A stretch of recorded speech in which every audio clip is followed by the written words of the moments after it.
Welcome to Hood Champion Boxing Sports. In boxing, you find a way to win or you find a way to lose.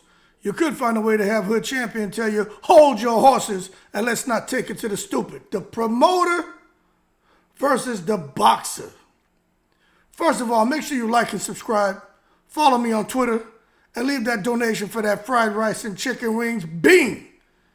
We gotta get over this, man. I can't take it no more. Everybody out here. Oh, Eddie Hearn, he's just here to screw people. Eddie Hearn's here to help people. Al Heyman's screwing people. Al Heyman's helping people. So what is it? Are they helping or are they hurting? Y'all need to understand that. A boxer should get all the help in the world from the promoter. A boxer should take his career into his own hands. Which one is it? So quit taking it to the stupid. Now, the first thing is people need to understand the roles of these goddamn promoters, the managers, and the boxer.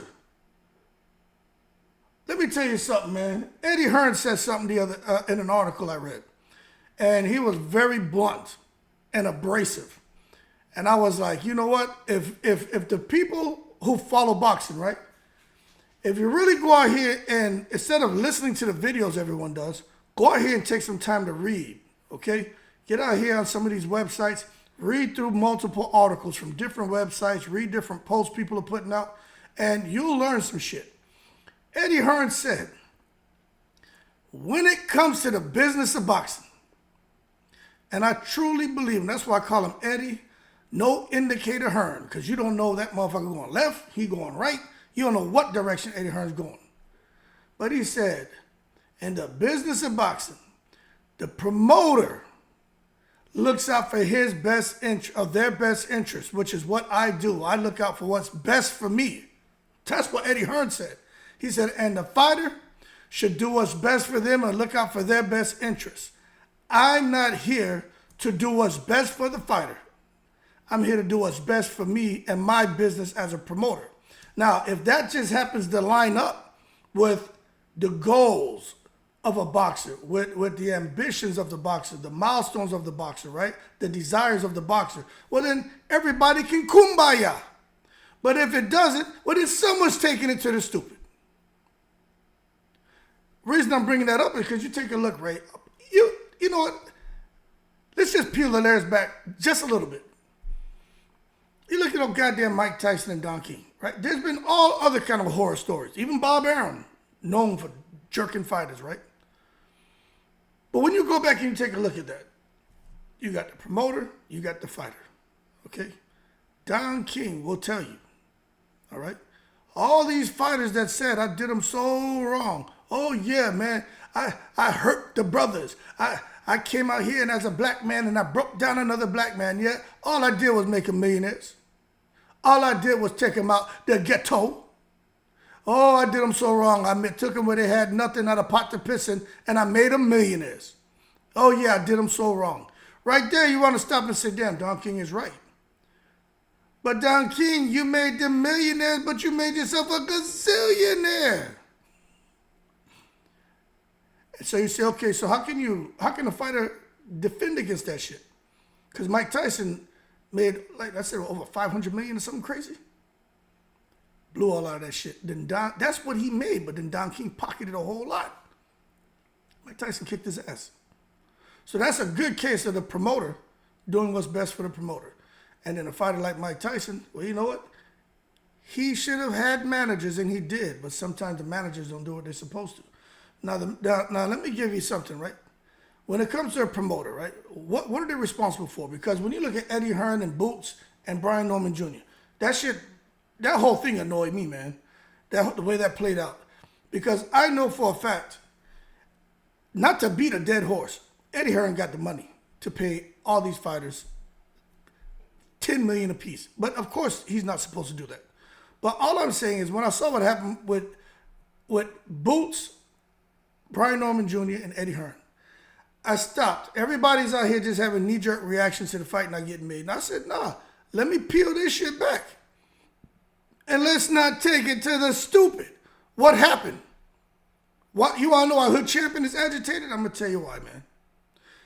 When Eddie Hearn was out here, before he signed Boots, And Boots Jerron Ennis, Boots this, Boots that. He's a superstar. Boots can beat Crawford. Boots can beat Canelo. Boots can go out here and can out debate Barack Obama. Boots, goddamn Eddie Hearn, boy, you really talked Boots up, didn't you? Got an opportunity to put this man in the unification. How Eddie Hearn dropped the ball? Forget what y'all think. Oh, he gave Boots, he was giving Brian Norman Jr. 10 times more than he's ever made. 17 times more than he's ever made. No, it's not Eddie Hearn's fault. Yo, get out of here, McNicholas.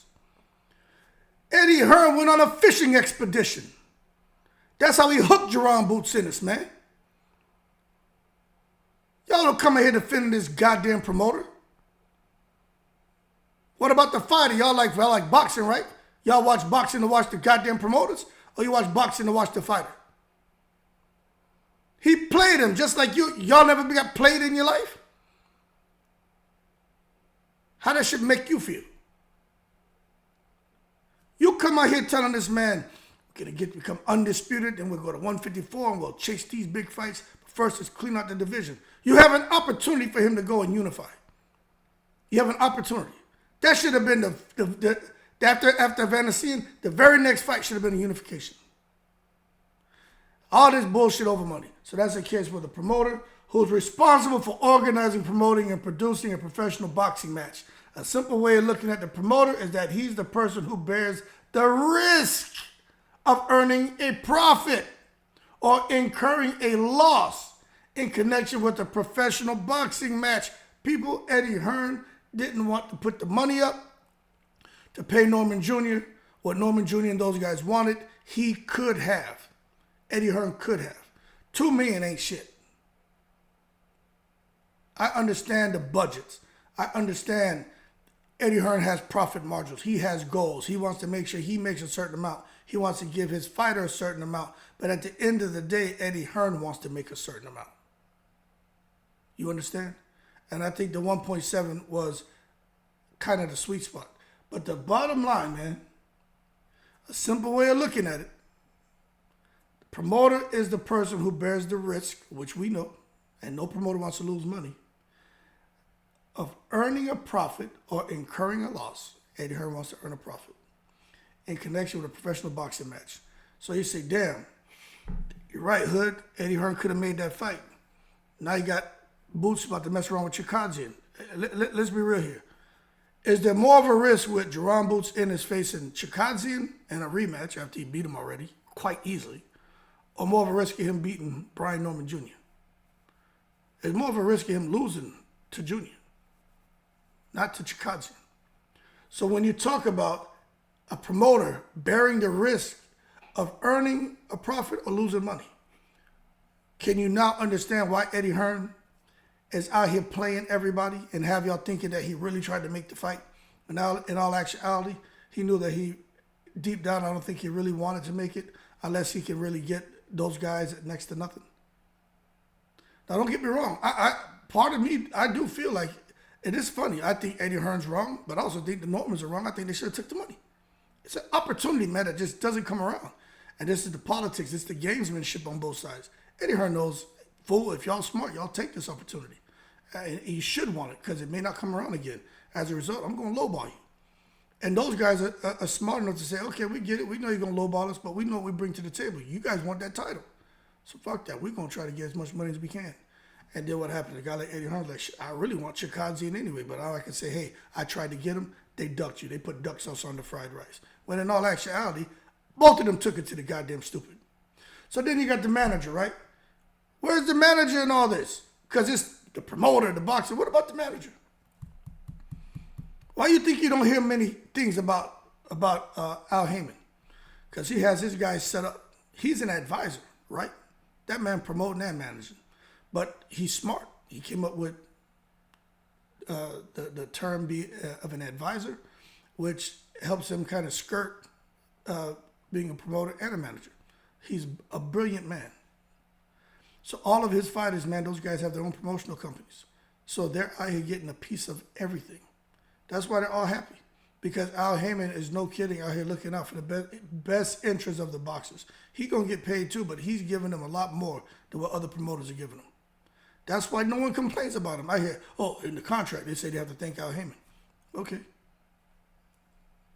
Nobody complaining about not getting fights. Everybody seemed happy. David Benavidez said, I'm not tripping over how often I'm fighting right now. I made so much money. Thank you, Al Heyman. I made so much money. I'm not worried about fighting Canelo in a 90-10 split. I'll take 10%. I'm straight. It's like, goddamn. You always heard Al Heyman was paying these guys real dough. When Benavidez said that, I said, hey, Al Heyman, he don't discriminate. Anyone working with him, he going to take care of you. And I'm sure he knows all kind of loopholes. And I'm sure he may say a guy's getting paid $5 million. I'm sure Al Heyman's giving them guys $10 million. I'm sure these guys, whatever they're saying, these guys are making fighting on PBC, I'm sure they're making a lot more. Because nobody complains. Look at Stanley Eunice. That man's career is in a holding pattern, isn't it? And he's still going to keep working with those guys. What are they doing to those guys? Eddie Hearn is not quite that way. But people love Eddie Hearn too. But anyway, we talk about the manager. What's he responsible for? The manager is the exclusive representative or bargaining agent for the boxer.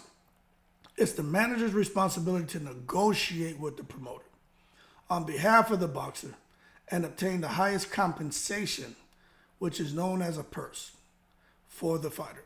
Typically, a manager's compensation is a percentage of the boxer's purse for each fight. The greater the purse, the greater the manager's fee. So that also helps you to understand when you look at Brian Norman Jr. And the negotiations with his team and Eddie Hearn, with the manager who came out here and was talking. Of course, he wants to get the most money for his client, but the more money he makes for his client, the more money goes into his pocket. So when you start to look at all that, it starts to give you guys a bit more insight on to how the negotiation, when people start negotiating, you find those talks can collapse. And what you have is most of the times it's behind closed doors. You have an implosion when it comes to negotiation. But then these guys came out and the shit exploded across social media because they came from behind closed doors and exposed everything to the public. So now everybody has an opinion. But for me, I'm slicing through the bullshit. I think there's a little bit of everyone at fault. But the bottom line is the manager is supposed to be there to protect the fighter. But some people feel that a manager is a waste of money. There's no need to go to a manager. Talk straight to the fighter. What do you want? Fighters have brains. Fighters have smarts. You look at 50 Cent. He's not a fighter. He's he's a hip-hop artist, but now he's a straight-up businessman. He don't have no goddamn manager. He said he's done so many contracts, he knows what to do. He don't need a manager. I'm not giving somebody a piece of my money. I've done this shit hundreds of times. Why do I need somebody to come in there when I know what to do? He said, I don't need them. And I think when it comes to a lot of fighters in the sport, that's what they should be looking to do. Once you have been fighting as a pro for a while and you have a successful career, now you're at a point like a Shakur Stevenson, right? Even though I kind of felt he should have stayed with Top Rank. But the more I start to understand how this works, a guy like Shakur Stevenson, once you get yourself to a certain point, you're a household name, you should break away from that promoter. And, when you have your management team or whatever, okay, but start to do things independently and work a 1 or 2 fight deal with this promoter, that promoter to go and basically almost becomes like a bidding war where you can make the most money. Case in point, Canelo Alvarez. My man, Guadalajara, Jalisco's finest is out here making that Wu-Tang Kareem, cha-ching, ching, peso. He out here getting paid. He don't need. He may have some people, but he don't need nobody. Canelo don't need nobody. That's why he out here. Hey, Eddie, it's not personal, because he's the boxer looking out for himself. His manager is Eddie Reynoso. That's his homeboy. So they're making sure they're straight. They ain't worried about the promoter. Nothing personal. Just like Eddie Hearn, where he's like, hey, Canelo, I want you to fight, but I can't give you what they're going to give you, so bye, because I ain't got time to risk losing money on your ass. You see what I'm saying? But anyway, that manager is who's responsible to make sure that the boxer gets compensated the most money as possible. Now, what's in it for the promoter? Well, the promoter has an economic incentive to pay a lower purse to the boxer in order to increase his profit. I'm going to say that again. The promoter has an economic incentive to pay a lower purse to the boxer in order to increase his profit. That's why Eddie Hearn was like, okay, As much as I may want this fight, but I know I have a plan B and C. If this guy doesn't want to take what I'm going to give him, I'm just going to move on because I need for my profit margin to be here. They have goals, man. They don't want to deal with a bunch of red tape and shit. So when these guys act funny, they move on. You hear it all the time. Yeah, we offered them a deal. They turned it down. They put duck sauce on the fried rice. But you don't hear these promoters come out and give you the specifics. Is when you get the boxer or the boxer's manager to come out and say, no, we didn't duck the fight. We want the fight, but we're not going to fight for nothing. These guys were offering us peanuts, and we want a goddamn steak and taters. We want some curry fucking goat, watercress, white rice. We want some roti and curry fucking chicken. Nobody making no goddamn lobster, shrimp, and conch in here, and we want some fucking seafood. We don't want y'all to come give me a PBJ. We don't want that shit. And that's what happens. But as a result, it's been held that generally a promoter does not owe a fiduciary duty to the boxer. And that's something I think a lot of people need to understand, that really the promoter, he and the boxer operate independent of each other. But there are times where you get them, where you see them, where they're in sync. And Eddie Hearn seems to be a guy where I got to give him some credit. If he believes in you, I think he wants to be in sync with his boxer because he knows as long as he takes care of that fighter who's out here taking care of business, then he benefits. So he wants to make sure that he keeps that fighter with him. But even Eddie Hearn has his thresholds that he's not going to exceed for anybody. There's only one fighter out here that I swear to God, if Eddie Hearn had an opportunity, he would tongue kiss him. That's Anthony Joshua. Because Anthony Joshua has done so much for Eddie Hearn's career and so much for Matchroom. So that's one case, a very unique situation as far as a relationship between a promoter and a boxer. Now, what's in it for the manager? Conversely, the manager has an incentive to obtain the highest possible purse for the boxer, since a higher purse results and basically a higher management fee. So the manager, if you look at the manager, he's just there to try to get the most money for himself. And that's why a lot of people frown at the manager. I know there's some people out here say, oh, well, the manager does this, he does that. Look, this is how I see it. Who's taking care of the boxer? And some people feel that the promoter should be taking care of the boxer. But that's not the case. It's like me. I don't know how many of y'all have ever been to church, been to a mosque, or been to any place of worship. You have children, and you're taking them to this place of worship. It's not the goddamn imam or the goddamn priest. It's not their responsibility to raise your children. Yeah, they come in there and they impart some wisdom, and maybe they give you guys an outlet to talk and vent. But ultimately, the preacher is like the priest, or the imam is like the promoter. The child is like the boxer. The priest and imam going to kind of look out for what's best for them. And that's coming out and delivering whatever they're going to deliver to the masses. But they're not going to come out solely and just focus on just this one individual, because they got the manager who's supposed to be taking care of that individual. And that will be the parents in this case. So you got the preacher, you got the imam, you got the parents, then you have the child. You can't just come now for some of these parents and think they can just step aside and just allow that promoter to come and just, that preacher, imam, and just think they're going to just take care of that child. All kind of fucked up shit happens then. Because who's going to really love and take care of that child the way they're supposed to? Not this goddamn imam or preacher. That ain't how that works. You may get a good one, but for the most part, they have an obligation to everyone, not just one. And that's how these promoters are. Their obligation is to kind of take a look at everyone, but really it's about themselves. And I think accountability and credibility is important. But I wouldn't personally sit there and want a promoter to just sit here and think he's going to take care of me. I want to make sure that I can handle myself. I have somebody there who has a little more experience. But once you get to a certain point, it's just like that child, 18, 19, 20 years old, you think for yourself. You know what I'm saying? There's certain things you should be able to handle yourself. You may not need mom and dad to accommodate you when you accompany you when you go to church or when you go to the mosque or whatever. Because you've been doing it for a while, so you kind of understand. You can make sense of shit. And then when you got these boxers, after they've been doing it for a while, they probably don't really need the manager there, because the manager should have been keeping them in the loop on everything anyway. That's why when I hear these managers talking about, like Stanley Ennis, I don't know about the offers that are made to me. It goes to my management team. They don't waste my time talking to me about offers where it's basically nickel and dime type deal. And I'm like, Stanley Eunice, man, sounds like you got some trust there, but sounds like you're taking to the goddamn stupid. Where you have offers coming to you and you're sitting there and allowing your team to just field everything and not even come and back brief you and say, hey, well, this is what we got. We turned it down. This is why. I just think they should talk to you before anything's turned down, but everybody can do what they want. So the promoter about themselves, the manager, make the most money possible for the fighter, so he makes the most money. Okay? And then, you got the boxer whose his job is just to train, stay locked in, and win.